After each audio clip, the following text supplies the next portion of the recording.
Levi needs to be a part of everything. When anybody walks into our farm and crosses that gate, Levi is the first goat to greet them. You have to scratch his cheeks. We call it the Levi tax.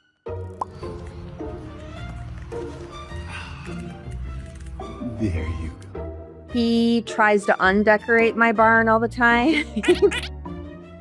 Levi is just causing problems, and all of a sudden, he just is running like a wild horse to make sure that he's in the middle of the action. We ended up finding Levi at a boar farm not far from here. It was a meat farm. He was a baby. He was a bottle baby because a lot of times goats have more than one baby, and so it's necessary to bottle feed them because they can't feed all the goats themselves. So we bottle feed them for about the first 6 weeks of their life.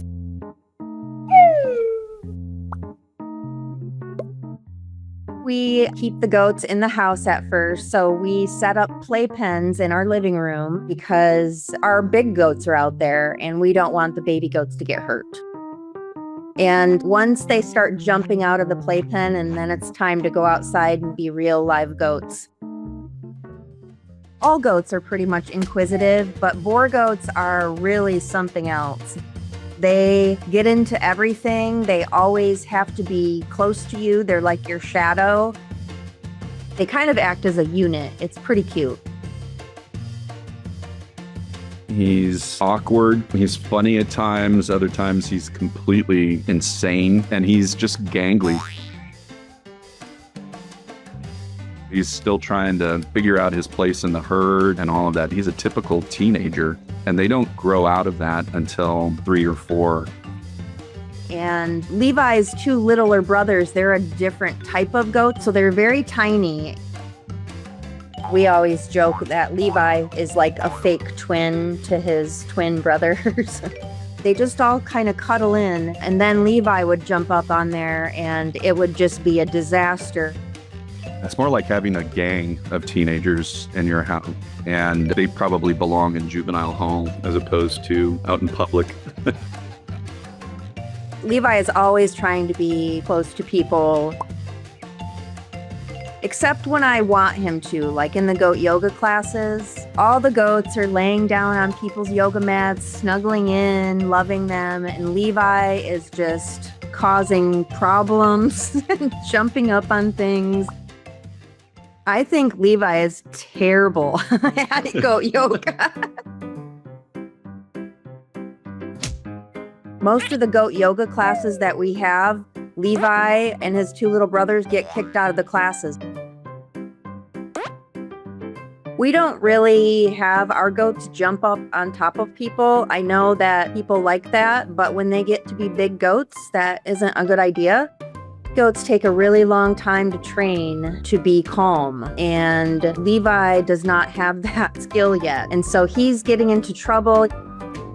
Usually I am sweating by the end of the class because I'm trying to make sure he doesn't trash my barn.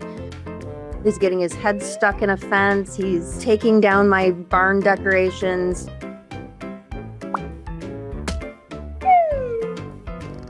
He's going to be a good yoga goat someday, but it takes a long time. Because he's still like a little kid. It's hard for him to sit still and be calm. He really figured out how to break into the duck enclosure, and then he would just go in there and eat all the duck food and all the plants in there. What are you doing? If he remembers that he can do something, he's going to focus on that and try to do it again. Where there is Levi, there is always movement.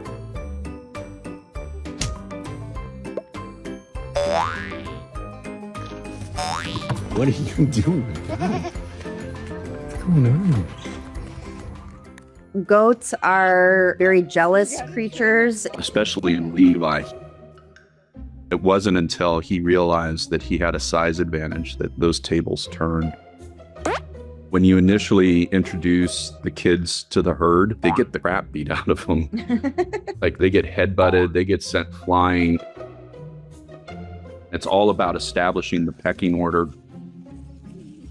So once Levi got big enough to know that he could win some of those battles, he started moving up the ladder. Once he realized that he had an advantage in weight and his horns especially, that's when he started to do his thing. And Levi would be the king goat of everyone. So big and strong. So Levi uses his size, his leverage to be the center of attention. And then just goes in for the cuddle. He just comes up, he'll put his head against your leg, or he'll just stand there and yell at you. If he sees us petting another goat, he'll walk across the entire field to kick that goat out of his spot. And since Levi is the biggest goat we have and the only one with horns, he always wins. It doesn't matter how many problems we have with him because he makes everyone laugh. He tries to undecorate my barn all the time. There's, stuffed animals and he carries them around, or there's pillows and he takes all the pillows off chairs. He just has other ideas about how to decorate a barn than I do. So for now, it's Levi's barn. When you are dealing with such a large animal, sometimes they do what they want, and it's Levi's way. But all he really wants is love and attention from whoever that person is. He's saying good morning in his special Levi way. He is absolutely just the sweetest guy. The most special thing about Levi is when you go out there and you've got time alone with him, he looks into your soul and you have a connection. I don't even know how I lived without Levi. Goats are very social and loving, and a lot of people don't know that. They're used to dogs and cats, which come up to you and cuddle you. But when our goats do that to people, people lose their minds because they're just so shocked that they're just such loving animals. Goats will be bonded with whoever walks through that door or that gate. They will instantly just go up to people, want love. So there really isn't a barrier with goats. You can come to our farm and cuddle and hug and lay down on a yoga mat out in the field, and the goats will all lay around you. It's just, they welcome you into their herd, and it's a really special feeling.